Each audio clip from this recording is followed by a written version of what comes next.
Hello, everyone, and welcome back to Pantheon Plus. My name is Jerome Cuson. You can find me on Twitter at JeromeC1985. On this episode tonight, we are continuing our run of Michelle Yeoh movies as part of our theme, which is Punchy, Kicky, Woman.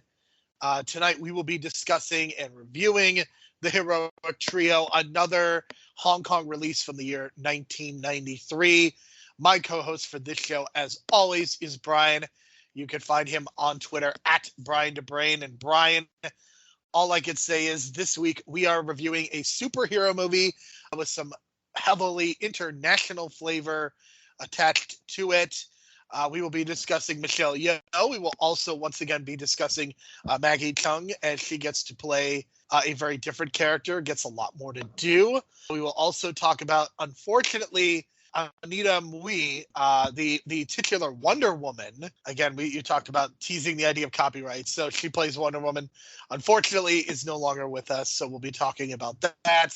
We'll be talking about the craziness. And Brian, most importantly, we're going to be talking about the importance of wind and fog in this movie. Yeah, a lot of wind machines, a lot of cool sets, a lot of cool colors. Yeah, I can tell based off the first viewing of this movie for the first time ever that James Gunn really took a lot of influence from this movie. And lo and behold, I look up articles saying that James Gunn praises Heroic Trio as one of the greatest action movies ever made. So there you go. You can tell the influence that this movie has had on the MCU. So I would even go as far as to say the Batman movies, because you mentioned Joel Schumacher in our text conversations while watching this. There's definitely a Joel Schumacher vibe. And if this is 1993, he may have seen a copy of this movie and then worked on Batman Forever, for all we know, because there is a very similar vibe to it. It's fine. Like, it works for this movie. The only thing wrong that I find with this movie is, like, the script is not great at all.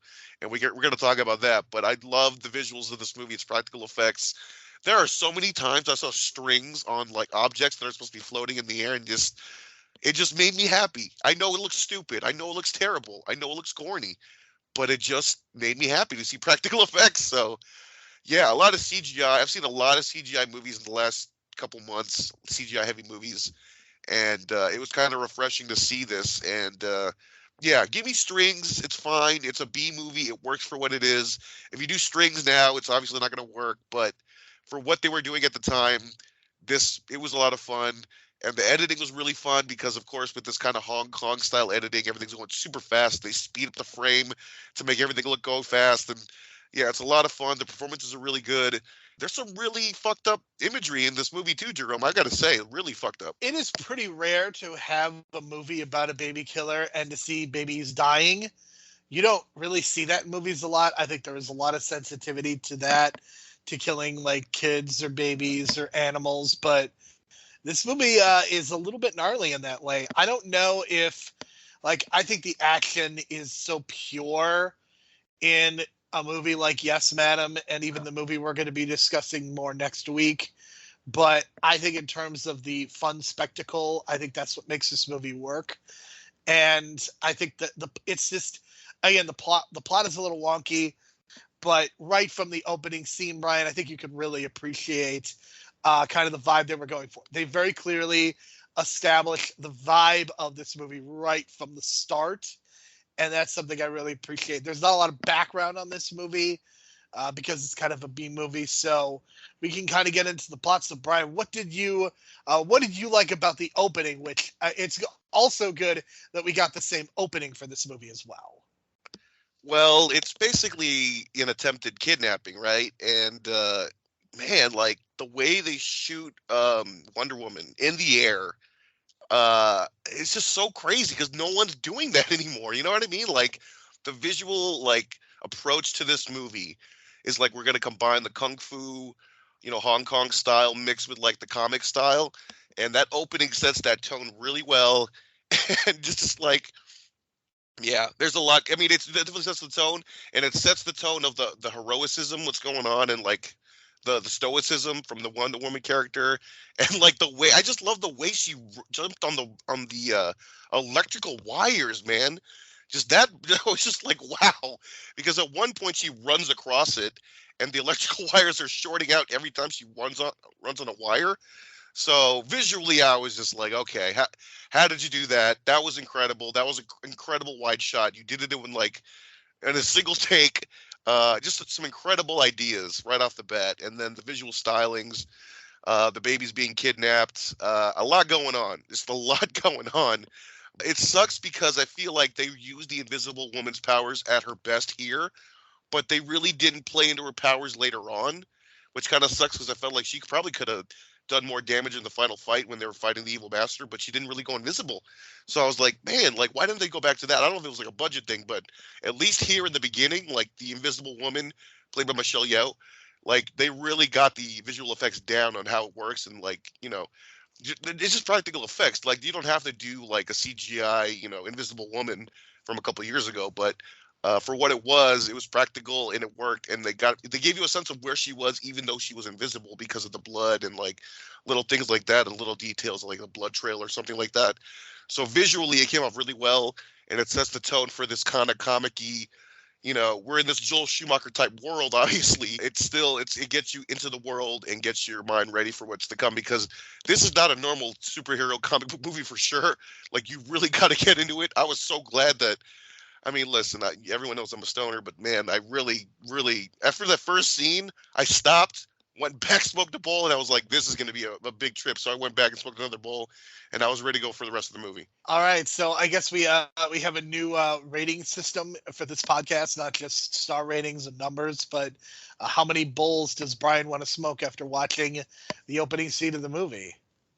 I mean, listen, I was like, wow, I'm going to need more, because this is a trip, because this movie is a trip within itself. I almost wished I watched this in my 20s and I was like, had some mushrooms or something, because it would have been even crazier. But overall, I think, man, this put a smile on my face throughout the whole thing. Even with the baby, we'll talk about the baby scene because that was a little too much. But yeah, this put me on the right mood, and I was just so enjoying this whole thing, this whole movie, just based on me. Yeah, it was a lot of fun watching this movie in the kitchen. The concept of this movie is that we have an invisible woman as played by Michelle Yeoh. She is kidnapping various newborn babies who apparently are destined to be emperors. That's something that I think I kind of missed in watching the movie, but in reading the plot, that's mentioned a couple times. And she's delivering them to this mysterious subterranean villain known as the Evil Master. The police are, of course, completely incompetent and can't do anything. Well, that at least feels real to life at the very least. The only hope for the city is this heroic trio of women who all share a terrible past. So we have Tung. Tung is is Wonder Woman, played by Anita Mui, and again, unfortunately, she is more known for her music and being a pop star than she is for her movie roles. But unfortunately, she passed away a number of years ago because of cancer. So it just sucks that, I think with Michelle Yeoh kind of taking off in a big way recently with Maggie Cheung, I think a lot of people are kind of discovering Wong Kar-wai's work through Criterion and things like that. It's just unfortunate that we can't do a hero trio reunion because of the unfortunate passing of Anita Mui, and it kind of sucks. But Mui is the mild-mannered wife of one of the police inspectors. So I guess you have a little bit of a Batwoman or Batgirl, maybe Batman kind of thing going on. There's also Cat, or the Thief Catcher, as played by Maggie Cheung. Brian, here's what I want to say. Maggie Cheung's costume in this movie is one of my favorite superhero costumes, because also her character introduction in general is one of the greatest character introductions I have ever seen, because her whole gimmick is that she is really good with explosives. So I guess she's kind of like Boom Boom from X-Force, but the way that she gets on a barrel, sets it off, and then flies it like a broom almost. Tremendous stuff.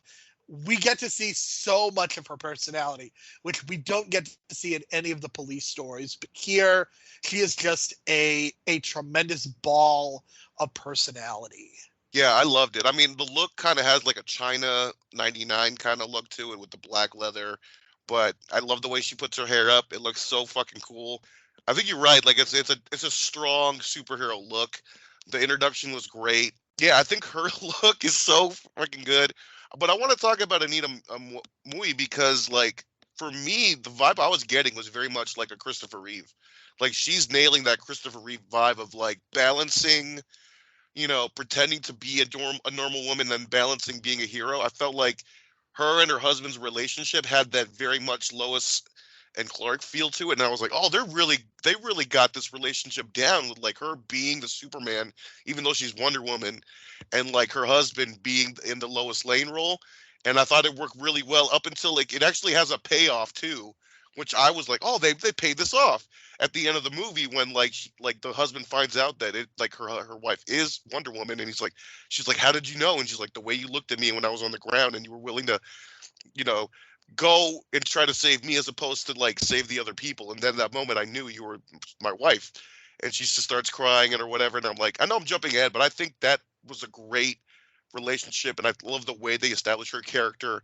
And they even have one of those Clark Kent type moments that I texted Jerome about. I'm not even sure he knows which moment I'm talking about. But at one point in the beginning of the movie, this wherever they're living in this apartment complex, housing complex, this little kid falls from the roof and and the kid's falling, and all of a sudden you see Wonder Woman not in costume, just in the regular, everyday clothing, and she just jumps and catches the kid and saves him, and then brings the kid back up, and she's like telling the kid, shh, don't say anything, and all the kids are like, shh, shh. And I was like, that is such a Superman moment that, like, God, that's a Superman moment. You know what I mean? Like, that's a Superman moment that I wish we got somehow. And I love the Zack Snyder movies too, but man, that's a true Superman moment, especially the part where she's telling the kids to not say anything. Like, I was like, God, they got it down. And in the whole movie, I felt like she was doing the Christopher Reeve, and she did a great job. And I was like, damn, she's doing a great job of doing this old school 70s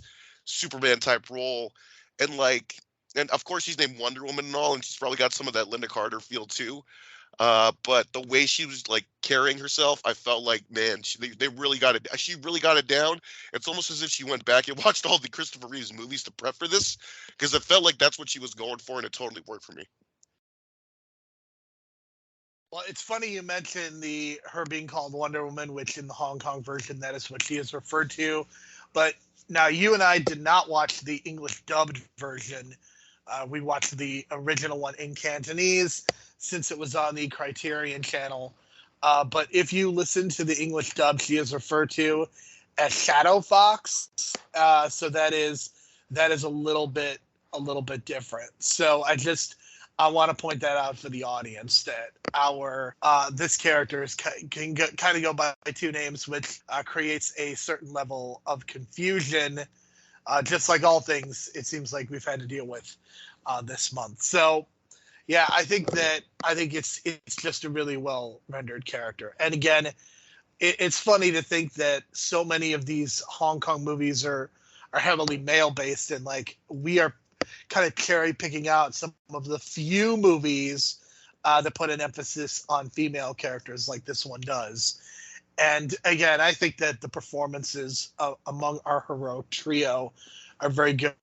I very much feel like Michelle Yeoh is much more of a background player, and she kind of starts out as one of the antagonists, but she becomes a protagonist by the end, and is kind of joining the Thief Catcher and Wonder Woman as being on the good side of things. But something else that I wanted to discuss with you, Brian, is, because these are female characters, again, I think especially in the 80s and 90s, you get certain moments with them in like quote unquote sexy costumes and whatnot. I'm thinking about Halle Berry and Catwoman. But here, I feel like the costumes are very practical. I love the mask that the Wonder Woman Shadow Fox character wears. I really appreciated that. And I think the set design, I think it works for this movie because, again, there's just a lot of grays. There's a lot of, basic hospital type scenes and whatnot. And it's very fun for this kind of movie. And again, I think they do a great job of setting that atmosphere by using fog and wind machines. And I know that that's kind of a stupid and silly thing to think about, but I think it just really makes things feel more tangible, more real, more mysterious in some ways. And I'm sure from a practical standpoint, using all the literal smoke and mirrors does some of the hiding of the wires too. Except for the close-ups, but that's the only exception.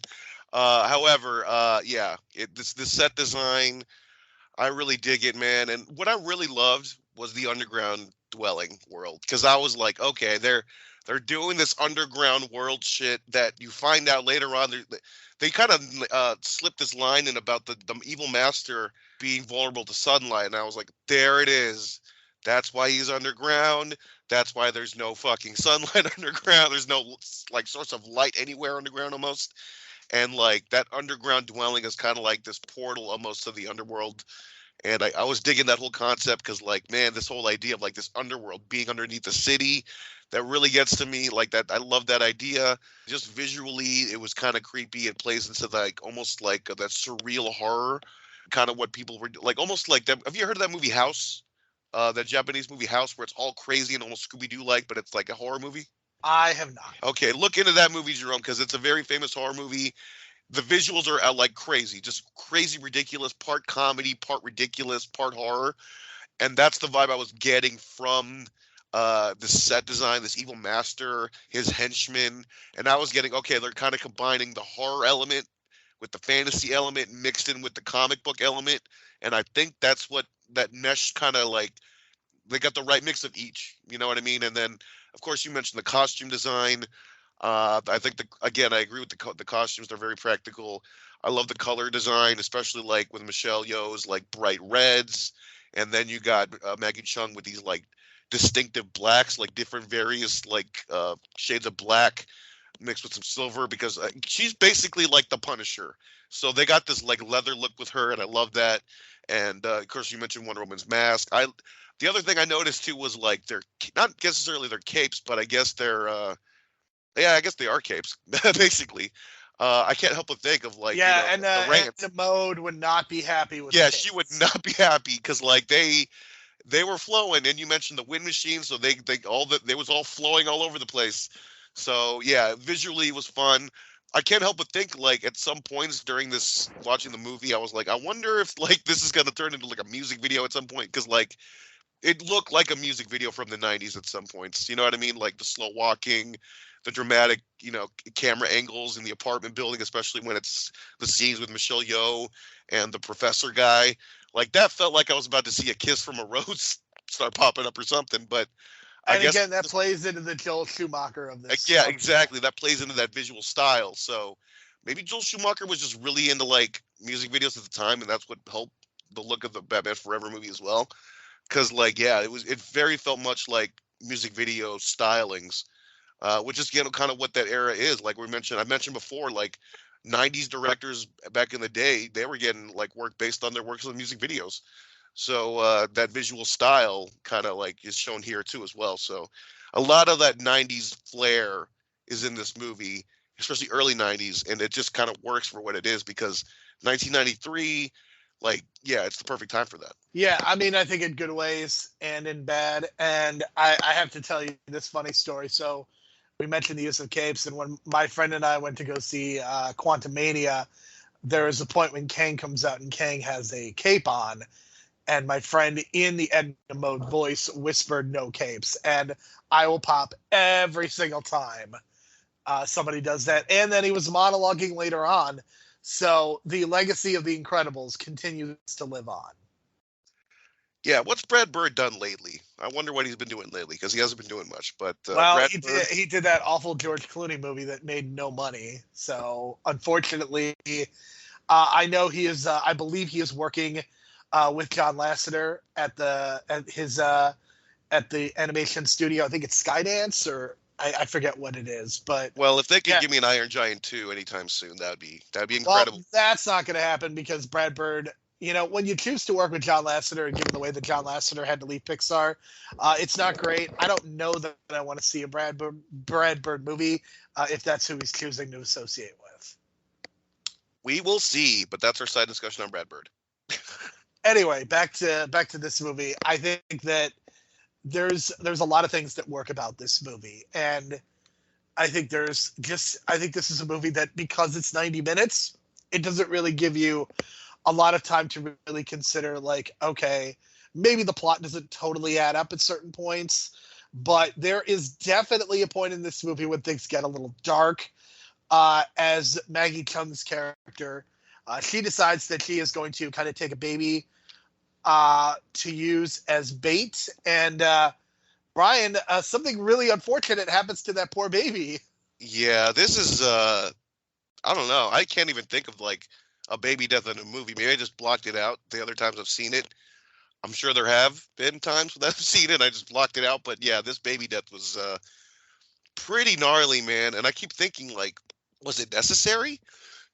Excuse me. Was it necessary? Because, I mean, Maggie Cheung's character, she just didn't seem to be remorseful at all or empathetic. Like, she just was trying to put the blame on the other people. Because what happens is she kidnaps the baby. They're in this warehouse. Wonder Woman comes in to try to save the day. Unfortunately, because it's the Avengers thing. It's like every time these heroes meet up, they got to fight each other first, right? So they're fighting each other because they don't really know each other. And then all of a sudden, like, this thing starts falling down, and the baby falls from like the second story of the building. And Wonder Woman's about to catch the baby, but Invisible Woman is doing a bitch thing, grabs her to prevent her from grabbing the baby, and the baby gets a fucking nail in the head, and the baby's bleeding out. I was like, please don't show the baby, please don't show the baby, please don't show the baby.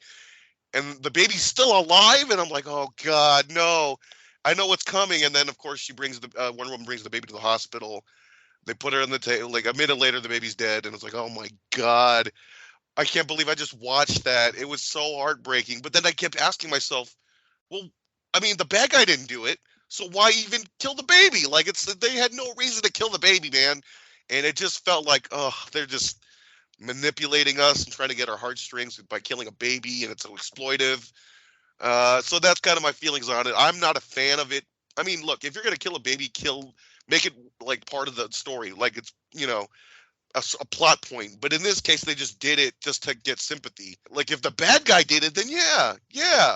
But no, they made it seem like it was an accident, and that's, I mean, yeah, that's the thing that's weird to me, is that they're using it. That, if you're using it to get some heat, so to speak, on the villain, then I think it makes sense. But in this particular case, it felt borderline unnecessary, and clearly they're trying to go for some sort of a redemption arc, is what I would say. I'm not sure that totally worked. But again, I think Maggie Cheung does about as good of a job as you could do in this situation with what she is given. So I want to talk a little bit about the villain here, known as the Evil Master. The Evil Master is played by Young Si Kwan, and he is the main villain. He is the one who is compelling Michelle Yeoh's character to steal the newborn babies as part of his supernatural scheme to provide China with a new emperor. King has worked for him for many years. The thief catcher likes to refer to him as the damned old master. And I have to say, I was not into this villain character, Brian, until he got burned alive, and then the movie becomes Terminator 2. And that certainly got my attention. Brian, I was so excited when I saw this, because I knew that this image of this burned carcass would bring up two things. Number one, of course, is Terminator 2 and the T-1000, or the T-800, perhaps from Terminator 1. Or it would conjure memories of a personal favorite of yours, the great Ray Harryhausen. So, Brian, why don't you talk about your thoughts on the villain, plus the way that he met his demise? I think the villain is kind of like a trope-ish kind of villain, based on some of the other Hong Kong fantasy movies I've seen of who the villain is, and these mythical warlock/witch type villains that are causing supernatural chaos in the world.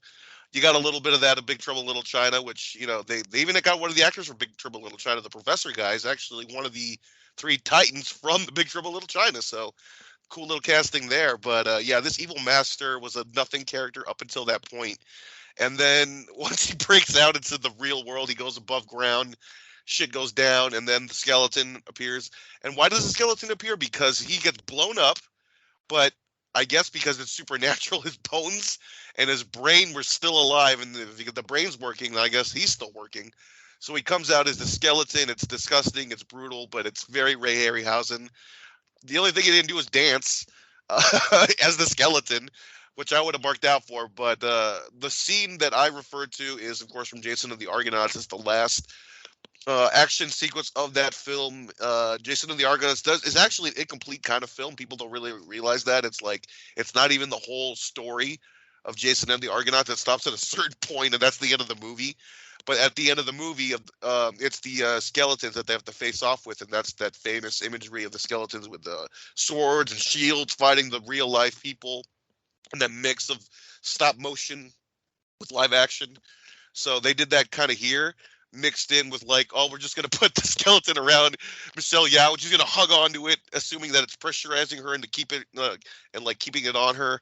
So that was a good practical effect mixed in with the, I guess it was CGI. I'm not sure. It looked like stop motion, but it could have fooled me. Maybe there was a spot of CGI or something like that. But I mean, the thing's walking around like out of the fire with a brain just kind of like pulsating in its skull. So the visual of that was awesome. And this is the part where I was like, damn, just go invisible. Like, why can't you go back to being invisible? And Michelle Yeoh didn't really do that. And they all kind of had to like face off like 3-on-1 on the Evil Master. But I was like, just lean into your powers more. So I don't know if they just forgot or they just kind of ran out of budget, but she wasn't using those invisible powers like she was at the beginning. And that's kind of, I was kind of like, oh man, that's kind of disappointing. But I mean, they did defeat the Evil Master at the end of the day.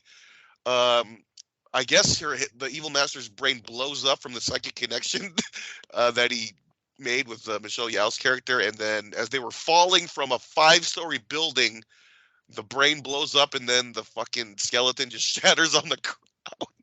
Just visually craziness, and the character was okay, but the visual representation of the character was fun, because especially like if you see him in the beginning and the middle, he's just like a God, he reminded me of the Futurama character, the robot that's always like Hedonism Bot. He reminded me of Hedonism Bot on the chair, and I was just like, is this guy going to start drinking wine? He's going to start eating like random berries being fed to him or something like that? Because he was like living that excess life in the underground world. And really what he wants an invisible cloak so he can go to the surface world and rule during the daytime.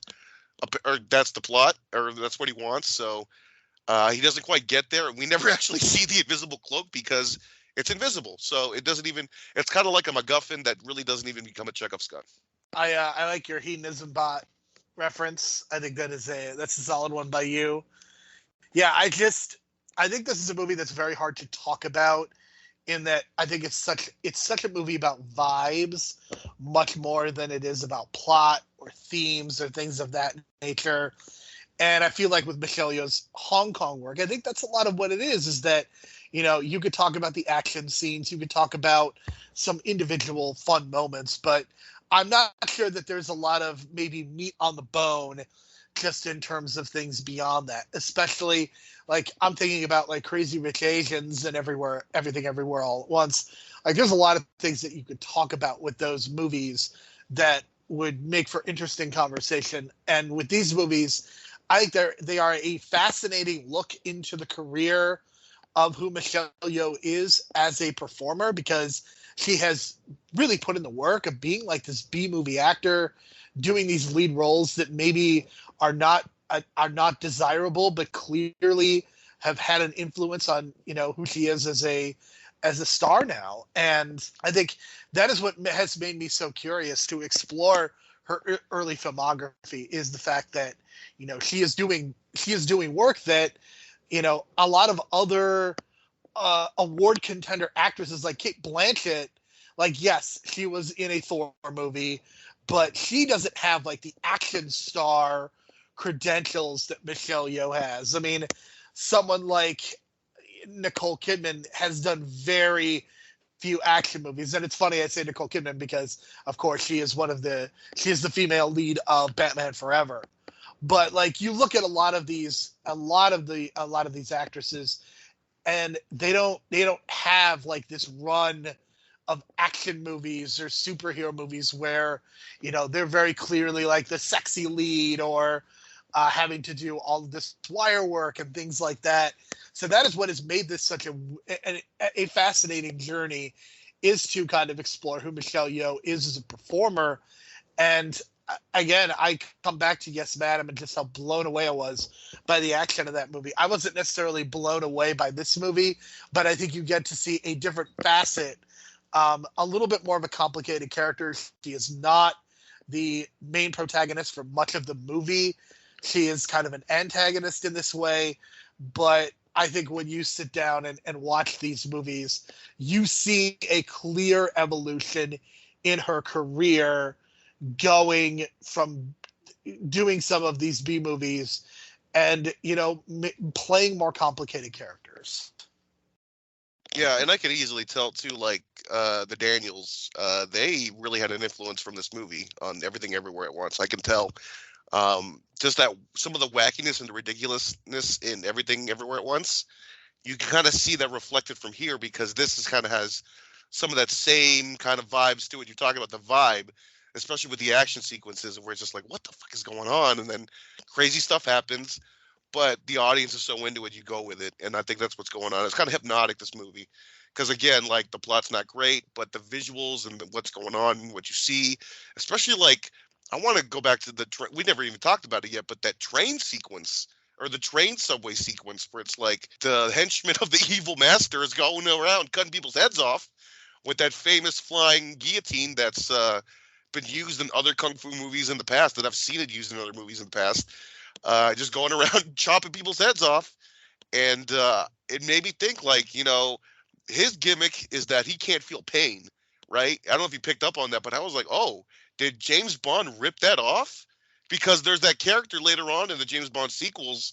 It might have been the Michelle Yeoh movie, actually, where that one character doesn't feel pain, right? So I was like, ooh, did they steal that? Because I don't think I've seen a henchman like this, where he doesn't feel pain, and he's just an average dude, and he just keeps going and going and going, almost like a Terminator. But it's just because he doesn't feel pain. Eventually, they had to put him in like some nuclear reactor thing or whatever to blow him up or whatever. But man, credit to that character, because he didn't say shit, but he was effective for what he was doing. And like, yeah, just the stylings of it. And then having that train crash through the wall, like, what the fuck? Like, craziness. So I really appreciate that. And I really appreciate that I don't even know his name, but he was just like the henchman. And he did a good job. I'm not even sure if he's like an Asian person, because he seemed to have like this, I don't know, he kind of looked white if you remove the makeup, but they kind of do that sometimes with some of these actors to kind of get that Americanized European kind of flavor, where it kind of familiarizes you. Like, some of these actors are chosen just because they kind of have that European kind of look to them a little bit. So I think they kind of did that with that. But overall, because like a lot of the henchmen we see in like the 90s, like, superhero movies, they're not really like competent, but this guy was pretty competent for being a henchman. And like, if you look at the henchman from like Blade, he didn't really do shit. He just got burned, and then he woke up in the autopsy room. So yeah, I think he did a good job with that, and I think him just going around chopping people's heads off was a great way to establish him as like this, oh my god, we got to kill this guy kind of feel. And he did a good job, and the fight sequences with him were really good as well. Absolutely. All right, let's talk about the strengths of this movie. Again, I think this is a movie that excels at being kind of a B movie in terms of costume design, set design, using the fog machines, using the wind machines, using the wire work. I appreciated that it wasn't afraid to get dark, even if it did maybe cross the line. But like I said, with some of these superhero movies, it just feels like we sanitize them so much. And like, if we get a quote unquote R-rated superhero movie, it's more so for language and the humor involved than for thematic content. I love the complicated nature of Michelle Yeoh's character. I think this movie does a much better job with Maggie Cheung. I love the fact this is another tight 90 minutes. I think this has kind of been a positive of all of these movies, is just kind of how efficient they are at telling their stories. So yeah, I really enjoyed this a lot. Even if I didn't think the movie was great, I think this feels like a 1990s movies in many ways. I'm not sure that the humor always lands, and there's some gender bias stuff here that also doesn't necessarily work for me. But those are my strengths and weaknesses. Brian, anything to disagree with? Add, subtract, go for it. I think we're on the same page. Like, I feel like one of the weaknesses was the baby thing because it wasn't like heat for the villain, so to speak. It was just an accident. And I felt like Maggie Cheung's character, Thief Catcher, didn't give enough empathy for that. Like, it felt like she kind of just brushed it off a little bit. Like, she didn't get really emotional about it. Like, if the one that really got emotional about it was Wonder Woman, even though she wasn't even the one that kidnapped the baby. Like, she tried to save the baby, and like, so that was kind of like, it rubbed me the wrong way a little bit. I felt like that Thief Catcher didn't grasp the whole situation of what just happened, and they kind of just brushed it off. So that kind of rubbed me the wrong way. And but overall, I think like the visuals are great, the action sequences are great. The only thing is, like, again, the plot and the script writing is kind of weak, but again, that's not really supposed to be like the highlight of the movie. The writing is not the highlight of the movie. It's very much the visuals. I just wish we got more clarification of the background of these characters, because it takes you a while to figure out that, like, Wonder Woman and Invisible Woman, I guess, are sisters that we didn't really figure out until later on in the movie, because they do I this mean, I flashback. sort of figured it. I sort of assumed it just based on some of the ways that they looked and whatnot. I felt like I knew they were headed in that direction. So that is not necessarily a criticism that I agree with, but I think it's supposed to be a big reveal. They're going for that as well, but I got confused too because Thief Catcher mentions her background, but we never see any flashbacks of her background. So I was like, is she the little girl that fell, or was she the one that dropped the little girl in the beginning flashback? So that kind of had me thrown off. I wish they gave Thief Catcher a flashback to actually establish the fact that she ran away from the same, from the same evil master years ago, and that she had to, like, rehabilitate herself for like 7 years, and that's why they call her number 7, I guess, in the American version, or the American dub. So just, I wish they gave us a little more, but again, it's that tight 90 minutes. So it's like give and take, you know what I mean? Like, it's pretty much, with Batman 89, like, they're not going to show you the Batman Begins story. They're just going to just jump right into it, because it's like, well, we don't have time for that. We got to get the story rolling. Until Nolan did that, that's when, like, the real, okay, let's slow things down and do an origin story type movie. For better or started. for worse. Again, I think Batman Begins is really good, but I feel like we have unfortunately fallen into a pattern of just, okay, now we have to do the origin story. And I don't think those are necessarily the most interesting in many cases. Yeah, because then in this case, if they did it here, it would have been another 15 minutes, and I think it would have been too much. I just wanted more little, like, clarification in the script to tell us the establishment of these relationships. But overall, I think we're on the same page, and the soundtrack was good, but I thought it could have been a little better. And I don't know if they should have ripped off more John Carpenter tracks or something, but because they didn't do that in this one compared to Yes Madam. But I did like the synth kind of piano work. There was like this ominous piano work every time a villain showed up, and I appreciated that. But I felt like they could have done more with the soundtrack a little bit. But that's just me. All right, I agree with you. Let's talk about what we're going to be going through next week. We will be talking about Wing Chun, which is another Michelle Yeoh joint, and we're going to be talking about a movie that, boy, oh boy, there are some real highs and there are some real lows in this one. We will be talking about it next week. Brian, any final thoughts before we end the show? Do you want to do the MVP and best performance? Is the question, because yes, you have an interesting MVP that we got to talk about really quick. So the MVP, this is the first time I have not chosen a person for the MVP. I'm choosing the Fog and Wind Machines for MVP, and I'm giving best performance to Maggie Cheung. I think Maggie Cheung's performance is the best. I agree on best performance. I thought she stood out the most compared to what we saw in Police Story 1 through 3. She was a total badass, and she really, like, knocked it out of the park. MVP, I'll go with the director, Johnny To, because I felt like, to set the tone as a director, you got to set that tone right off the bat, and he did that. Because if you set the tone wrong, you're in for a really, like, bumpy ride with this movie. You know what I mean? But he set the tone right for what this needed to be right off the bat. Yeah, I think he did a good job with that, because if he approached it a different way, this movie could have been a completely different mess. You know what I mean? But he was able to hold it together. For sure. Now we can end the podcast. Brian, any final thoughts before we end this episode? 7 out of 10. There is a sequel called The Executioners, and if you read the plot synopsis for that, it's a really depressing plot synopsis. It's about like the end of the world and shit. So something went wrong apparently between the first movie and the second movie in terms of that world. So we may or may not talk about that in the future episode. We'll discuss that in a bit. But yeah, there's a strong possibility we're going to be talking about the sequel soon. For sure. So for Brian, my name is Jerome. Thank you so much for listening. We will talk to you again next week. Hey, at least this Wonder Woman didn't rape anybody.